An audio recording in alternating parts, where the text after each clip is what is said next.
आपकी आवाज है। इसको आपके सुनने के लिए बनाया गया है, आपकी समाअतों को तस्कीन देने के लिए। सो रेडियो आपकी आवाज सुनते रहिए ताकि आप अपने मुल्क और अपनी जबान से जुड़े रहें। औज़ु बिल्लाहि मिनश शैतानिर रजीम, बिस्मिल्लाहिर रहमानिर रहीम। समन ये मिला जुला इन्फॉर्मेशन का प्रोग्राम है जो अदारा आपकी आवाज़ टीवी आपकी आवाज़ के स्टूडियो से लेकर आपकी खिदमत में हाजिर हैं। समन हमारा काम है आपको अच्छी खबरें लेकर देना, सॉलिड खबरें लेकर देना जो आपके लिए, आपके जहां हम लोग रहते हैं ओवरसीज़ के लिए खबरें बड़ी मुश्किल से ये टाइम मिलते हैं, अपना लोग टाइम निकालते हैं। आपको पता है कि बैरिस्टर का टाइम कितना कीमती होता है। अगर आप अदालत में कभी आपको इतफाक हुआ जाने का तो उनकी फीसों का आप अंदाज़ा लगा लें, या उनके अपने काम का, जब वो सैकड़ों मील का सफ़र करके आगे पीछे भी जाते हैं, अगर आपके लिए फ्री विली टाइम लगाते हैं, ओवरसीज़ के लिए काम करते हैं, तो ओवरसीज़ के काम करने वाले लोगों को जो है पाकिस्तान को भी सोचना चाहिए और जहाँ जो लोग रहते हैं उनको भी सोचना चाहिए, और ख़ासकर जिन जिन पार्टियों से लोग मुंसलिक होते हैं उन्हें भी सोचना चाहिए, उन्हें भी अपनी लीडरशिप को जो है मुतालबात अपने करने चाहिए। इस वक्त हमारे साथ बैरिस्टर अमजद साहब जो किसी तारफ़ के मुताज नहीं। आपने अक्सर देखा जब भी ओवरसीज़ के मसाइल होते हैं वो अपना पूरा हिस्सा डालते हैं, बल्कि पूरा साल हिस्सा अपना डालते रहते हैं। 12 महीने जो है जब भी इनको कॉल करें ओवरसीज़ के लिए आगे आकर अपना झंडा बुलंद करते हैं और फ्री विली हर चीज़ कहते हैं। उनके पास टाइम हो भी ना हो तो कोशिश करते हैं कि टाइम निकाल कर। बैरिस्टर अमजद मलिक साहब, हम आपको अदारा आपकी आवाज़ टीवी आपकी आवाज़ पर खुश आमदीद कहते हैं। राज साहब, आपका बहुत शुक्रिया। आप हमेशा शफकत करते हैं और स्कैंडिनेविया में बसने वाले लोगों की आप आवाज़ हैं और पूरी दुनिया में आपकी आरा को सुना जाता है। और हम भी आपसे जहद लेते हैं हमेशा आपके मसाइल को, हुकूमत पाकिस्तान, हम हुकूमत में हों, ऑपोजिशन में हों, ओवरसीज़ पाकिस्तानियों को मसाइल को हमने हमेशा हुकूमत के सामने उठाया है और आपके मशकूर हैं। बैरिस्टर साहब, इस वक्त जो ताज़ा तरीन हालात हैं, पाकिस्तान में हुकूमत बन गई। आज मोहतरम मियां नवाज शरीफ साहब का खिताब भी था, अपनी पार्टी का जो कन्वेंशन था, थोड़ा सा उसके बारे में ब्रीफ करें। मैं फिर ओवरसीज़ के मुतालिक सवालात करने हैं। जी बहुत शुक्रिया जी। मैं समझता हूँ कि आज का जो CWC का इजलास था और उसमें मियां साहब का खिताब था, वो ये इस बात की अक्कासी करता है कि जब आप एक पॉपुलर लीडरशिप को दीवार के साथ लगा के आर्टिफिशियल मैकेनिज्म पैदा करने की कोशिश करेंगे या आर्टिफिशियल निज़ाम लाने की कोशिश करेंगे, और अगर वो निज़ाम कामयाब नहीं होता तो हम इस तरह के गंभीर हालात का शिकार होते हैं जिस तरह के हालात का शिकार हम आजकल हैं। आपके बनाए हुए देवता जो हैं वो अफरेत बन जाते हैं, और डिजिटल टेररिज्म जो है वो आपको, आपके इमेज को, आपके मुल्क की तशख्खुस को, आपकी जो आपकी अखलाकी इक़दार हैं, जो आपकी मिरास है, जो आपकी इंसेस्ट्री है, उस सब को दाव पे लगा देते हैं। पाकिस्तान ऐसा है नहीं जिस तरह का पाकिस्तान का इमेज पूरी दुनिया में बनाया जा रहा है। पाकिस्तानी इस तरह के हैं नहीं जिस तरह की तशख्खुस या जिस तरह का उबारा जा रहा है कि हम पाकिस्तान में इस तरह के लोग हैं। तो ये मियां नवाज शरीफ साहब का कहना है, ये ऐसे ही होता है जब आप मजलूम बना के लोगों को, और जब आप इस तरह पॉपुलर लीडरशिप को दीवार से लगाएं और अपने खड़े हुए लोग लेके आए, और वो जब इस तरह का फिर काम करते हैं तो वो मुल्क को नुकसान पैदा होते हैं। 9 मई को भी नुकसान पैदा हुआ पाकिस्तान के लिए, और जिस तरह का जमहूरी तजर्बा किया गया उससे भी नुकसान पैदा हुआ। अब हम असल की तरफ लौट रहे हैं। मियां नवाज शरीफ साहब 28 मई को दोबारा सदर जमात बन रहे हैं दूसरी दफा। मुशर्रफ साहब ने भी उनको हटाया, शहबाज शरीफ साहब ने फिल किया गैप, इस दफा भी बाजवा साहब ने भी हटवाया और शहबाज शरीफ साहब ने गैप फिल किया। अब वो वापस अपनी असल में आ रहे हैं और ये इस्तदा कर रहे हैं कि जो जो लोग इसमें मुलव्वस थे उनको कैफर किरदार तक पहुंचाना चाहिए। ये सिलसिला तब तक नहीं रुकेगा जब तक आप लोगों के गले में घंटी नहीं बांधेंगे, बताएंगे नहीं कि ये लोग मावरा आइन मावरा कानून अपने हलफ से मुतजाद काम करते रहे और एक पॉपुलर जमहूरी लीडरशिप को दीवार से लगाते रहे। जी बैरिस्टर साहब, आप पिछले दौरे हुकूमत में आपके पास एक पोस्ट थी, आपने एयरपोर्ट्स पर भी काम किया, OPF के आप जो है डायरेक्टर थे, आपने एक बोर्ड बनाया, बड़ी मेहनत की, बड़ी कोशिश की, और उसके बाद जब आपकी लीडरशिप जब इधर बरतानिया में मौजूद थे, आपकी मुलाकातें भी होती रहती थी, वो आपको पर्सनली जानते भी हैं, हमने बहुत दफ़ा आपके देखा भी कि आप मुलाकात भी करते हैं। लेकिन जब बैरिस्टर साहब हुकूमतें बरसे इक़्तिदार आती हैं, पार्टियाँ बरसे इक़्तिदार आती हैं, तो हमने देखा है कि माज़रत के साथ हमेशा वर्कर पिसता है। इसकी क्या वजह है? जी बहुत शुक्रिया। जब हम मियां नवाज शरीफ साहब की हुकूमत में मुझे बोर्ड ऑफ गवर्नर्स का डायरेक्टर और फिर बाद चेयरमैन चुना गया, तो हमने लोगों को बताया कि ओवरसीज पाकिस्तानी इतने बुरे लोग नहीं हैं। अगर आप हमें इंतजामिया में लेके आएंगे, मौका देंगे, तो हम आपको ये चीजें चेंज कर देंगे।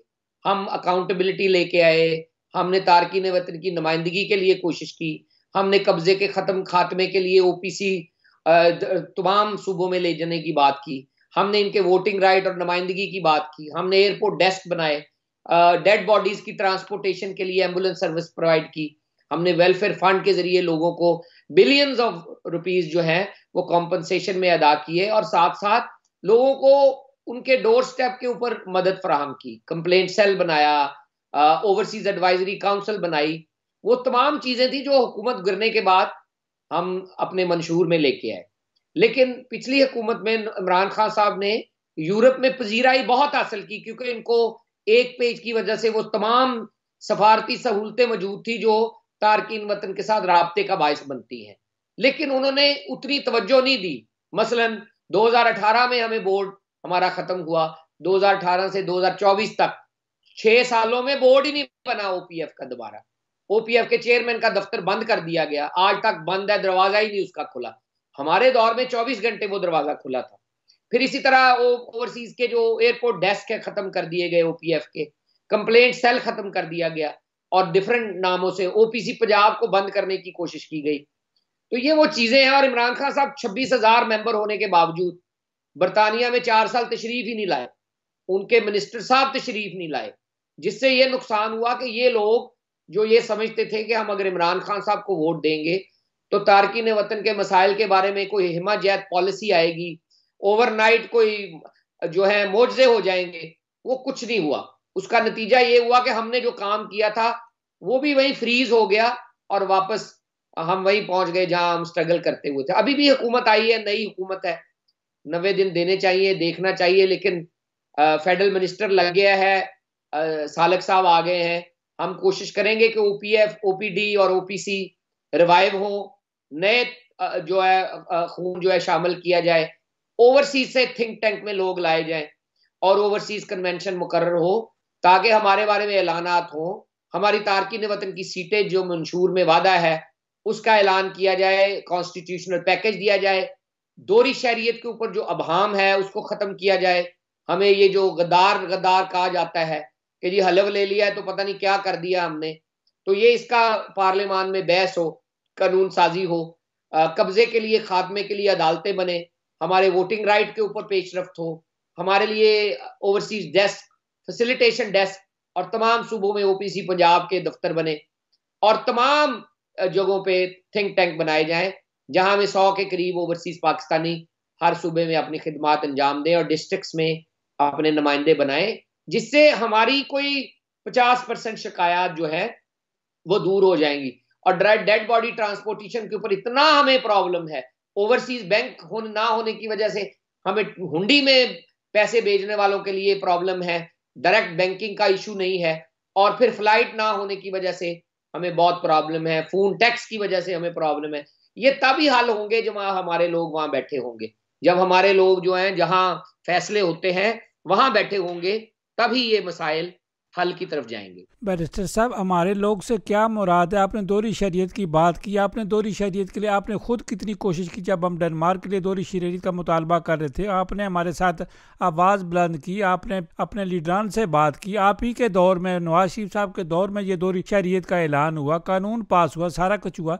ये कोई इतना सादा या इतना सिंपल को काम नहीं है। जो बैरिस्टर हजरात हैं, आप बेहतर जानते, कानूनी जो होते हैं उसमें आप कितने जजेस जो है, मेरी जहाँ तक हमें अखबारात में पढ़ते हैं, कितने जजेस के बाद दोहरी शरीयत है, तो जजेस क्यों नहीं फैसला करते? क्या इन पर कोई कानून लागू नहीं होता? राज साहब, ये मेरे ख्याल में बहुत ही अहम तरीन आज का सवाल है। दोहरी शरीयत का मुआहदा 2 मुल्क आपस में करते हैं, और ये फैसला करते हैं कि जो पाकिस्तानी पाकिस्तान से जाकर डेनमार्क में मुकीम है वो दोहरी शरीयत रख सकेंगे, यानी वो पाकिस्तानी भी होंगे, बैक वक्त डेनिश भी होंगे। अब ये बड़ी सोच विचार के बाद दोनों मुल्कों की इंटेलिजेंस, दोनों मुल्कों की फॉरेन ऑफिस, दोनों मुल्कों की रियासतें मिलकर फैसला करती हैं कि ये पाकिस्तानियों की एडिशनल सहूलत है। बरतानिया में दर्जनों काउंसलर्स हैं, मेयर्स हैं, मेंबरान पार्लियामेंट हैं जो दोहरी शरीयत रखते हैं।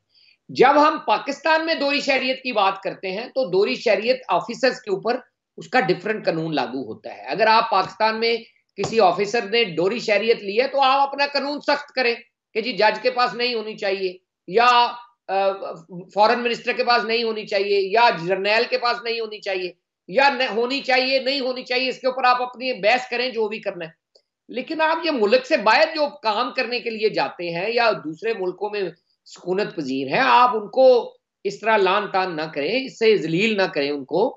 ये एक अच्छी क्वालिटी है कि आप पूरे यूरोप में जा सकते हैं, आप पाकिस्तान के अजनास को पूरे यूरोप में लेके जा सकते हैं और अपनी वैगन में डाल के पाकिस्तान के आम, पाकिस्तान के चावल, पाकिस्तान की चीजें दूसरे मंडियों में लेके जा सकते हैं। आप इस सहूलत से फायदा उठाएं, रादर देन आप हमें मरूदे इल्जाम थराते जाएं कि जी आपने क्योंकि क्वीन का ओथ ले लिया इसलिए ना बादल ना ख्वास्ता जी आप तो मुल्क के खिलाफ काम कर रहे हैं। और भैया अपना जरा ध्यान से देखें, ये शहरियत जो है वो कानून के मुताबिक हासिल की गई है और उसके लिए जद्दोजहद होती है और 16 मुल्कों के साथ मुआहदे हैं। और आप, मेरा मतलब, एक पेंट से ब्रश ना करें कि सारे शायद ओवरसीज पाकिस्तानी खुदा ना खास्ता कानून तोड़ने के मुअज्जब बने हैं। आप इसको पढ़ें और अपने मुल्क में अपने शहरियों के ऊपर, अपने अफसरान के ऊपर इसको लागू करें। आप अपने अफसरान पे लागू नहीं करते, आप इल्जाम हमें दिए जा रहे हैं। तो ये मेरे ख्याल में पार्लियामान में बहस की जरूरत है और इसको कानून को सीधा करना चाहिए। मेरे कानून, मेरे पढ़ने के मुताबिक 63(1)(c) में चेंज होनी चाहिए। ओवरसीज पाकिस्तानी जो दोहरी शहरियत रखते हैं या मुल्क से बाहर एडिशनल स्टेटस रखते हैं, उनकी पाकिस्तान में किसी भी जगह वोट डालने, मेंबर बनने, मेंबर पार्लियामान बनने में कोई कदगन नहीं है। सिर्फ उसके ऊपर रूल्स बनाने की जरूरत है और ये अदालती फैसले की वजह से ये रुका हुआ है। पार्लियामान को इस कदगन को खत्म करना चाहिए, लोगों को वेलकम करना चाहिए, लोगों को दुश्मन तराजी का शिकार नहीं बनने देना चाहिए। और आपने कहा आपसे आप लोगों से क्या मुराद है? मेरी मुराद ओवरसीज पाकिस्तानियों से है कि आप गवर्नमेंट बिजनेस में ओवरसीज पाकिस्तानियों को हिस्सेदार बनाएं। ये 25 बिलियन की सरमायाकारी करते हैं पाकिस्तान में रेमिटेंस के जरिए। आप इनको शक की निगाह से ना देखें। सरकारी मुलाजमीन और जो सरकार है वो ओवरसीज पाकिस्तानियों के साथ ब्रिज नहीं बना सकी, उसमें हमारी एम्बेसियां भी कसूरवार हैं। लेकिन हमें इसको नई तर्ज पे लेके जाना चाहिए। हमें ओवरसीज पाकिस्तानियों को शक की नहीं, प्यार की निगाह से देखना चाहिए और उन्हें गवर्नमेंट बिजनेस में शामिल करना चाहिए, एडवाइजरी काउंसिलों में शामिल करना चाहिए, ओपीसी के बोर्ड पे लाना चाहिए, ओपीएफ के बोर्ड पे लाना चाहिए। इमरान खान साहब के दौर में 6 साल में बोर्ड ही नहीं बना। अब 6 साल से ओवरसीज के बोर्ड के ऊपर जो पॉलिसी साज अदारा है उसमें ना यूके की नुमाइंदगी है, ना यूरोप की नुमाइंदगी है, ना अमेरिका की नुमाइंदगी है। आप 2 बंदे, एक ओमान से, एक कतर से और एक जद्दा से बिठा के, रियाद से, उससे चला रहे हैं काम। तो ये कोई नुमाइंदगी तो नहीं है 80 लाख लोगों की। तो ये चीजें देखने ये जो मशीर हजरात बैठाते हैं जिनको वफाकी वजीर की तनख्वाह मिलती है, ये जो मशीर बैठाए होते हैं, इनकी क्या ज़रूरत है जो इतना पैसा मशीरों पे खर्च किया जाता है? माजरत के साथ अगर मैं कहूँ, मैं आपकी बात नहीं कर रहा, आप जैसे लोग या पूरी दुनिया में जितने लोग इस तरह टाइप के लोग हैं और अपनी जमातों से, क्या वो मशीर नहीं बन सकते? हम नहीं कहते कि आप जैसे लोगों को वज़ीर दाखिला बनाया जाए, वज़ीर ख़ारजा बनाया जाए, लेकिन सालिक साहब के बाद 2-2, 3-3 वजारतें, उनके पास कौन सा तजर्बा है जनाब अपना हज की वजारत का या इस वजारत का, ओवरसीज़ की वजारत था? तो नवाज शरीफ साहब को नहीं पता, जब मियाँ शहबाज शरीफ साहब को नहीं पता, जब आप वजारत दे रहे हैं उनको कोई और वजारत दे दें, मजहबी अमूर की किसी मजहबी आदमी को दें, और कानून की जो ओवरसीज़ की वजारत है किसी ओवरसीज़ के बंदे को दो जो ओवरसीज़ के मसाइल को समझता हो। उसके बाद मियाँ साहब को पता है, सारी जमात को पता है। तो बैरिस्टर साहब, मेरे ख्याल है जमातें भी जब तकलीफ़ में होती हैं, जो लीडरशिप जब तकलीफ़ में होती है, उन्हें बैरिस्टर भी याद आते हैं, अपने साथी बार भी याद आते हैं। राय साहब, आप मुश्किल वक्त में अगर किसी की मदद की है तो वो तो मेरा ख्याल उसका एहसान नहीं जताना चाहिए। लेकिन आपकी बात जो है 100% ठीक है कि ओवरसीज़ की नुमाइंदगी ओवरसीज़ में से जानी चाहिए, ओवरसीज़ को मिलनी चाहिए। और इस बात को मैं ओपनली एडवोकेट भी करता हूं, पार्टी लीडरशिप तक भी पहुंचाता हूं। मैंने मंशूर लिखा है मुस्लिम लीग नून का, तो ओवरसीज की भरपूर इस दफा नुमाइंदगी हुई कि हमने 80 लाख लोगों के नुमाइंदों के पास जाके उनसे आरा लेके इस मंशूर में शामिल की, जिसमें पार्लियामान में सीटें, कब्जा के खत्म करने के लिए अदालतें, फोन टैक्स का खात्मा, एयर PIA की एयर जो है ट्रांसमिशन शुरू करने का, ओवरसीज बैंक का, ओवरसीज कन्वेंशन मुकर्रर करने की बात की। ये पहली दफा जब आप नाम अकराम देने की बात की कि आप 17 इम्तियाज ऐसे लोगों को दिए जा रहे हैं जिनका हमारे साथ तल्लुक ही नहीं है। अभी ओवरसीज में भी तो लोग काम करते हैं, उनको आप सराहें। 17 इम्तियाज इनको भी मिलना चाहिए, या आप अपने मुलाजमों में ही बांटे जा रहे हैं? और फिर ओवरसीज एडवाइजरी काउंसिल की बात की है। इंशाल्लाह ताला कोशिश करेंगे, हमें मौका मिला तो हम इन बातों के ऊपर पूरा अमल करवाने की कोशिश करेंगे, और आपकी अगर मदद शामिल हाल रही तो इस आवाज को हम बुलंद भी करते रहेंगे और मजबूत करने की कोशिश भी करेंगे। बैरिस्टर साहब, छोटे छोटे दो सवाल हैं। जो हमारे ओवरसीज़ के मिनिस्टर बने हैं वो चौधरी शुजात साहब के साहबजादे हैं। चौधरी शुजात साहब ने, यहाँ से हमने बड़ी कोशिश की, चौधरी शुजात साहब ने डेड बॉडी डेनमार्क से जो है या दुनिया से जो है फ्री जाया करती थी। अब उनके साहबजादे अगर ओवरसीज़ मिनिस्टर बने हैं तो कम अज़ कम उन्हें ये भी एहसास नहीं, अगर वो कहते हैं कि हमारे लोग जो है, हमारे इलाके के लोग बड़े दुनिया में बसते हैं, शायद इस वजह से ओवरसीज़ का मिनिस्टर बना दिया हो। जब ये छोटे छोटे काम कर नहीं सकते तो हम वजारतें इनके कंधों पे दो दो वजारतें डाल सकते हैं, जो कि एक वजारत भी संभाल नहीं सकते। हमारी उनकी वजारत से कोई इख्तलाफ नहीं है। चौधरी साहब की फैमिली बड़ी अच्छी खानदानी लोग हैं। चौधरी शुजात सैन साहब खुद वजीर आजम रहे हैं, ओपीएफ के चेयरमैन रहे हैं पुराने जमानों में। उनका भाई वजाहत भी ओपीएफ का चेयरमैन रहा है। तो इनके घर में ओवरसीज के बारे में जानकारी तो है, और इन्होंने जो प्राइम मिनिस्टर के तौर पे डेड बॉडी फ्री ले जाने का पूरी दुनिया से ऑर्डर पास करवाया था, तो उनकी हमारी नजर में कदर भी है। लेकिन क्योंकि सालेक साहब के पास वजारत मजहबी अमूर का इजाफी चार्ज भी है, और आजकल वो जद्दा में देख रहे हैं हज के इंतजामात वगैरह, तो मेरे ख्याल में ओवरसीज का एडवाइजर या ओवरसीज का मावन जो है वो साथ ओवरसीज से होना चाहिए, ताकि तारकीन वतन का ओवरसीज पाकिस्तानी फाउंडेशन का चेयरमैन नया होना चाहिए, बोर्ड 10 रुकनी नया होना चाहिए, फेडरल कमिश्नर होना चाहिए, और ओपीसी पंजाब का कमिश्नर और वाइस चेयरमैन होने चाहिए। बड़े लोग हैं अच्छे अच्छे पूरी दुनिया में जो काम करते रहे हैं, कर रहे हैं। लाजमी नहीं है कि आप हमें ही लगाएं, ऐसे लोगों को लगाएं जो काम की जानकारी जानते हैं, तारकीन वतन के मसाइल को जानते हैं, क्रॉस पार्टी बोर्ड बने और उसको लेके चलें, ताकि तारकीन वतन ये समझे कि बिला इम्तियाज हमारी आवाज जो है वो वहां तक पहुंचती है, और हम अगर वहां बात करेंगे तो कुछ सुनेगा और हमारी बात पे अमल होगा। असल मसला यही है कि राजा अब्दुल गफूर अगर मैसेज करता है किसी चेयरमैन को या कमिश्नर को, तो वो ये ना सोचे कि यार इसका मदद हम तब करें अगर इसकी सपोर्ट हो। वो इसकी मदद इसलिए करे कि ये एक ओवरसीज पाकिस्तानी है और उसकी जायज ख्वाहिश है, पाकिस्तान में जायज मसला है, जायज शिकायत है, जायज मुतालबा है, जायज मुआहदा या क्लेम है, और ये हम कोशिश कर रहे हैं कि ये पहिया घुमाए। उम्मीद करनी चाहिए कि अगले 3 महीनों में इसके ऊपर पेशरफ्त होगी। बैरिस्टर साहब, आपने काम भी किया, यहाँ से जो ओवरसीज़ टेलीफोन लेकर जाते हैं उसके लिए फिर भी कोई निज़ाम बनाते नहीं है। पता नहीं मशीर कैसे, हमें ये समझ नहीं आता वो मशीर किस तरह लगाए जाते हैं। दूसरा बैरिस्टर साहब, पार्टी के लिए 28 मई आ रही है, 28 मई पे कोई अच्छा प्रोग्राम होना चाहिए, और जो अम्बेसियों के पास कल्चर फ़ंड होते हैं या पार्टी के फ़ंड होते हैं या दूसरे तीसरे जो कम्युनिटी फ़ंड होते हैं, तो ये जो 28 मई का जो प्रोग्राम होता है ये किसी एक शख्स का तो नहीं होता, किसी एक पार्टी का नहीं होता, ये तो एक मुश्तरका प्रोग्राम होता है। लेकिन क्रेडिट चूँकि मियाँ नवाज शरीफ साहब के दौर में हुआ तो डेफिनेट उसी हुकूमत का नाम लिया जाता है, और अब 28 मई को हुकूमत भी जनाब पाकिस्तान मुस्लिम लीग नवाज की है, तो इसके लिए भी कुछ होना चाहिए, या आपको कुछ, मैं कहता हूँ कि डेनमार्क का विजिट भी करना चाहिए, अपनी तंजीमें नौ भी आपको करनी चाहिए। आपने 3 सवाल पूछे हैं।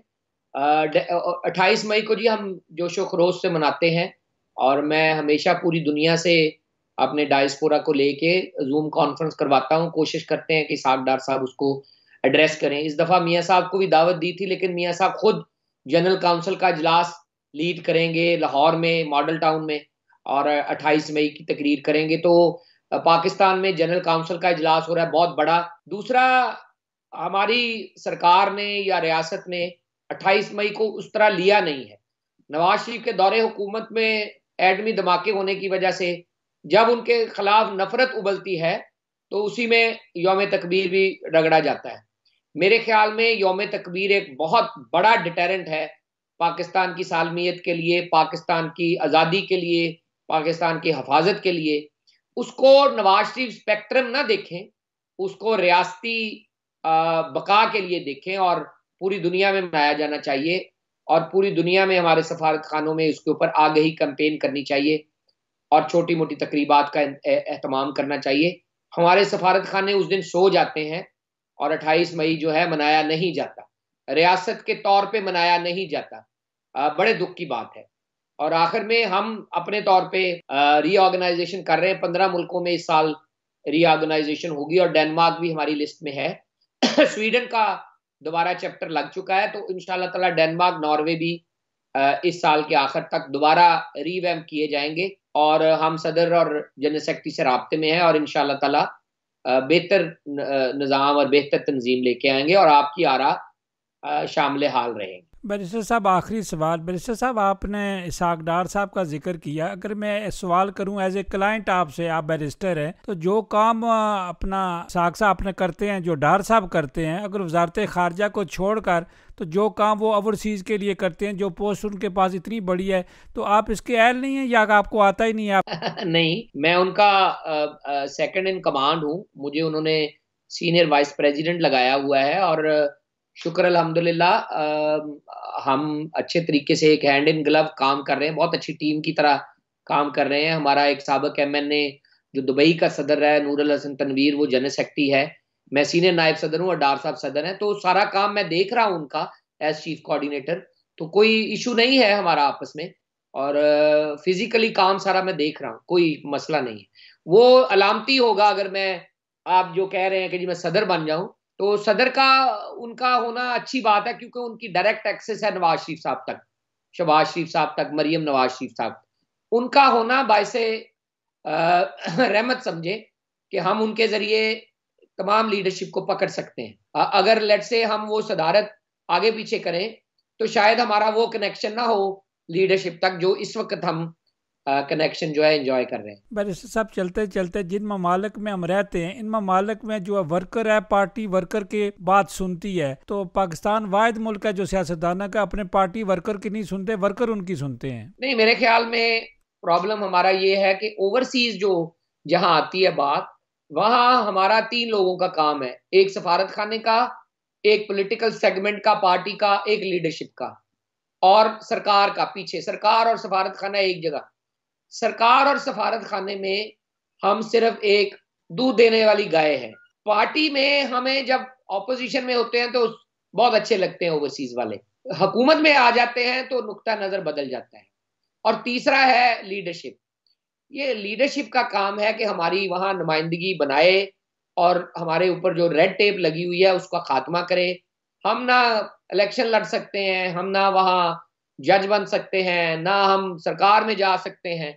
ये बहुत ज्यादा इम्तियाजी सलूक है, इसके ऊपर हमारी नुमाइंदगी नहीं है। वहां हमारे को 8-10 मेंबरान पार्लियामान होंगे तो हमारे बारे में जहां फैसले होंगे हमें एतमाद में लिया जाएगा।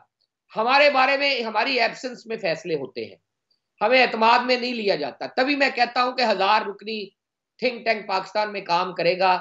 सालाना तारकीन वतन के दिन 18 दिसंबर को हमारा को कन्वेंशन मुकर्रर होगा, हमारा वजीर, हमारा सफीर हम में से होगा, हमारा वजीर हमें बुला के हमसे पूछेगा तो ही को बात बनेगी। अदरवाइज हमारे नाम पे प्रॉक्सी वहां पे फैसले होते जाएंगे, हमारे नाम पे फैसले किए जाएंगे, हम वहां मौजूद नहीं होंगे, ये चलेगा नहीं ज्यादा देर तक। और हमारे बारे में कोई हौसला अफजा फैसले नहीं हो सकेंगे अगर हम वहां मौजूद नहीं है। इसलिए जरूरी है कि पूरी दुनिया से तारकीन वतन मुत्तहद होकर हमारी हुकूमत से मुतालबा करें कि हमारे लिए थिंक टैंक, हमारे लिए OPC में बोर्ड, हमारे लिए OPF के बोर्ड, हमारे लिए ओवरसीज मिनिस्ट्री, हमारे लिए फोकल पर्सन, इन लोगों में हमें हिस्सा दिया जाए, हमें लेके जाया जाए, हमें वहां रखा जाए। हमारी दें आप को 5% सरकार में हिस्सा दें, कोई जॉब्स में हिस्सा दें, कोई हमारी जो है सेनेट और नेशनल असेंबली में हमारी सीटें वज़े करें खवातीन और उलमा की तरह। जब तक आप वहां बैठते नहीं है, कमेटियों में जाते नहीं है, तब तक आपकी एब्सेंस में फैसले होते रहें। बैरिस्टर साहब, आखिर में आप अपनी तंजीम को क्या पैगाम देंगे, ओवरसीज को क्या पैगाम देंगे और PIA के मामले में क्या खुशखबरी सुनाएंगे?